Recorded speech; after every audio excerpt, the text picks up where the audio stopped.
Borugadda Anil record చూసి high court shock అయింది.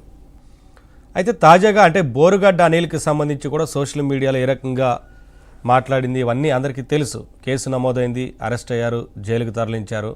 తర్వాత బెయిల్ పిటిషన్ వేసిన సందర్భంలో తాను అమాయకున్నట్టు అనవసరంగా కేసులు పెట్టారు, ఇరికించే ప్రయత్నం చేస్తున్నారంటూ పిటిషన్ వేశారు. ఆ తర్వాత బోరుగడ్డ అనిల్ రికార్డ్ చూసి హైకోర్టు షాక్ అయింది. హైకోర్టే ఇటువంటి వారిని క్షమించకూడదంటూ వ్యాఖ్యానించింది. అంటే ఏ స్థాయిలో సోషల్ మీడియాలో రెచ్చిపోయారో అర్థం చేసుకోవాలి. ఇవాళ సోషల్ మీడియాకి సంబంధించి ఎవరెవరైతే ఈ రకంగా వ్యవహరించారో, ఎవరెవరైతే వ్యక్తిత్వ హననానికి పాల్పడ్డారో, సోషల్ మీడియాలో పెద్ద ఎత్తున కేసులు నమోదవుతున్న నేపథ్యంలో సోషల్ మీడియాను మంచి కోసం వాడండి, ఇటువంటి పనుల కోసం వాడొద్దంటూ పెద్ద ఎత్తున పోస్టర్లు వెలిశాయి. సోషల్ మీడియాను మంచి కోసమే వాడాలంటూ అందరూ కూడా ఇవాళ బ్యానర్లు పెట్టిన సందర్భం కనిపిస్తూ ఉంది. ప్రతి ఒక్కరు ఇదే విషయాన్ని అవగాహన కల్పిస్తున్న సందర్భం కనిపిస్తూ ఉంది.